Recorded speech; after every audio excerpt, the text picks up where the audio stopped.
Hello.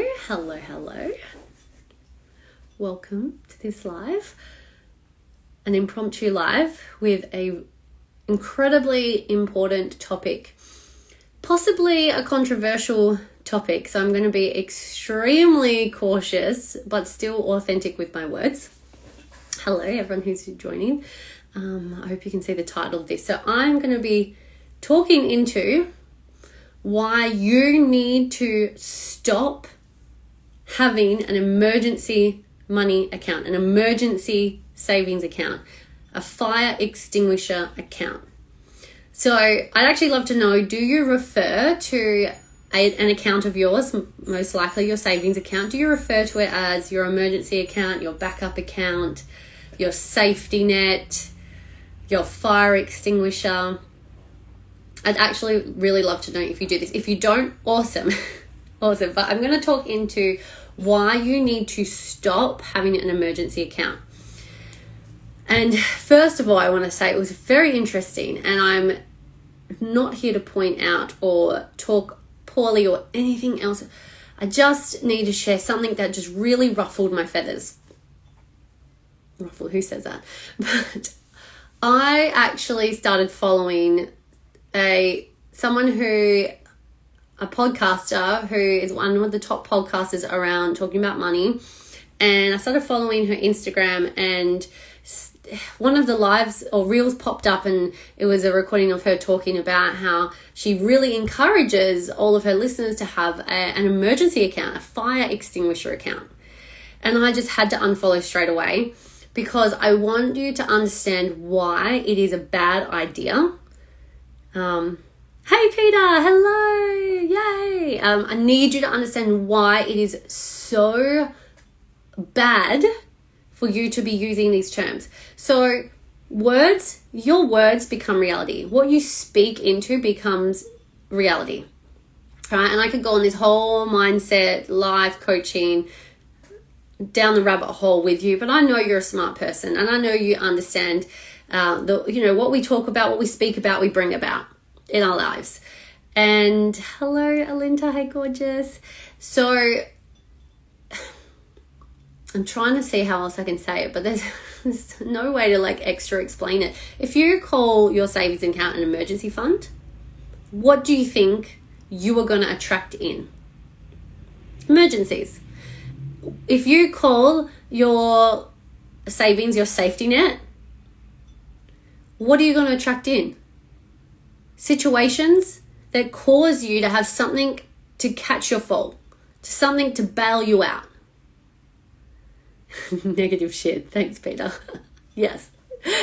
Now, if you call it a fire extinguisher account, you're going to be spending a lot of your time putting out fires. And that fire extinguisher, you're putting out fires with your hard-earned cash that you are trying to build your wealth from, that you are wanting to save, so you have that sense of stability and security and freedom and prosperity and all the feelings, all the good stuff. So let me know if you can relate to this. Let me know if you're like, you know what, Kim, that actually makes sense. And if you don't agree, that's totally fine too. I'm not trying to say I'm a guru or right or anything, but I just want to challenge the way you're using your words and the way you're thinking when it comes to money.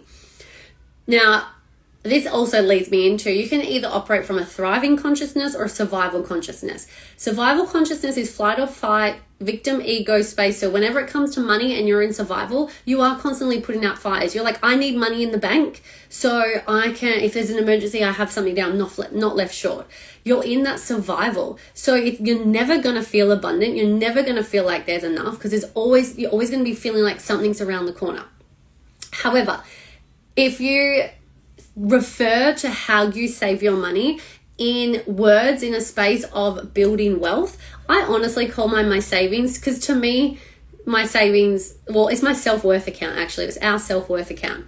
So to us, every time we save, and we follow my money blueprint that I teach everyone that works with me, the reasons how to save, the steps in which you should allocate your money align with universal law, and how to allocate and manage your money or budget your money from a wealth consciousness. And you guys have heard me talk, or maybe you haven't, about refraining from using the term budget, because budget is a survival mentality term. It implies restrictions. So the way you allocate your money, instead of budgeting, the way you allocate your money, there's a certain system to follow that supports the wealth creation and it supports you from a thriving consciousness. So the energy in which you're exuding around money is of expansion, is of abundance. And I'm all for thriving, yes. And the thing is, guys, it seems like such a simple thing. And if you're someone who doesn't want to raise their level of awareness and doesn't want to raise their consciousness around money and handling your money, you can just be like, oh, whatever, it's just a term. Oh, extinguisher account or my safety net or whatever. That's fine. But what's actually happening at that deeper layer, that subconscious layer, is you're just supporting the survival consciousness. You're just supporting the fight or flight victim lifestyle that is keeping you feeling like there's not enough, or that you want more, or you're not satisfied, or you're not successful. And I have been in that space for many years, decades actually. More of my life I've been in that space than I've been in the other side of it. So I would love for you right now to go forward and never refer to any of your savings account as a safety net, fire extinguisher, emergency. They're just my 3 top ones. You might have other accounts, but other names. But if it implies it's trying to save your ass from something that's out of your control, you're going to attract things that are out of your control that you need to keep letting your money go of, handing out your wealth, handing out your personal power. So change the name. Change it to your self-worth account, your wealth creation account. And then there's more steps to follow this. So if you ever desire to come along and work with me and learn this system, there's more steps after this, which is really, really exciting. But this is just one step you can take forward. You've raised the vibration on that instantly too. Love it. Yes, exactly. Can you feel it? Can you feel that? If I think about I'm creating wealth, I go into this abundance like, what could I do with that? Not only for my life, but what could I give? What could I continue to give to my family, to people I don't know? What can I contribute?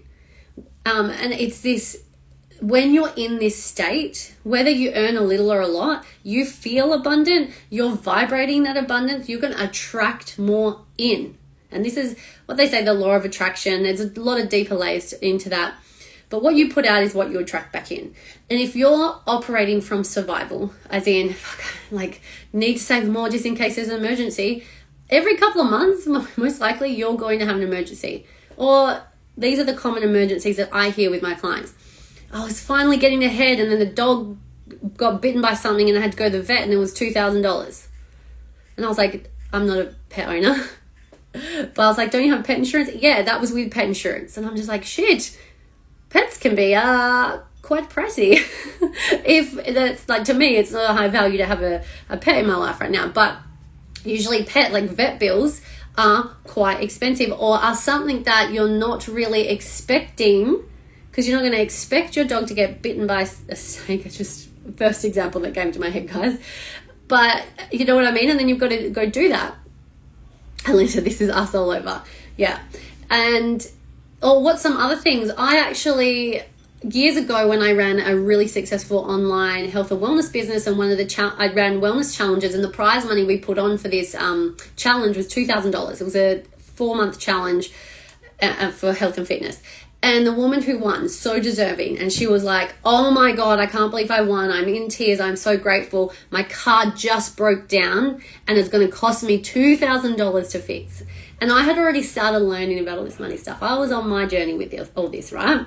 I hadn't started coaching on it yet, but I was learning and I was implementing it. And I was like, interesting how she attracted an emergency with her car. She needs her car. She's a mum. She needs to drive her kids around. She needs to get to work. And so she was actually wanting to save this money, but she's like, oh, thank God it came. I didn't even know if I was going to win, but if I won, I was going to save it. I'd love to see an extra $2,000 in my savings account or whatever. I don't even know what she called it, probably savings. But she then was like, oh, now I can pay off this because it's an emergency. So it just blows. It will start to blow your mind when you start looking into your history of, have you had emergencies happen or things happen where you've had to dip into your savings account or the account, what I'm just calling it your savings account. So if you had to dip into there to save your ass from something, to pay a bill, to pay something unexpected, and it made you feel shitty because you're like, I could have had more money in my savings, I really didn't want to have to do that. But then you justify it with, well, thank goodness I had that money there, because what if I didn't? We just justify to make ourselves feel better about the behavior we wish we never did. That's actually something really good to write down. We just justify ourselves from doing the certain behavior that we wish we never did. And when it comes to money, I've been there many a times, and I'm sure you have done it too. Or maybe get really clear on, where are you justifying spendings that ideally you'd rather not be spending that, but maybe you're not quite as organized as you would love to be with your money. So I'm going to leave you with that because I can ramble on. Oh, I will let you know, I was going to say this at the start. On the 1st of March in the morning, 10 a.m. Perth time, I am hosting a free masterclass. I am deep diving again into the universal laws of money. I have done this before, but this time it's 2.0 version. It is going to go deeper. It is going to be sexier. It's going to be way more fun, way more juicy. There's so much more to share, and to get you start really upgrading your relationship with money and learn how the universal laws govern you and govern money, and how you can use them to your advantage so you never have to worry about money again. If you would love to be a part of this masterclass, I will start promoting it in my stories anyway. Please either DM me right now, or if you're already a part of my free Facebook group, the event is already up in there. It is going to be, the way to access it is you just join the free Facebook group and I'll add you to the event in there, and then you'll be getting the Zoom details closer to the date.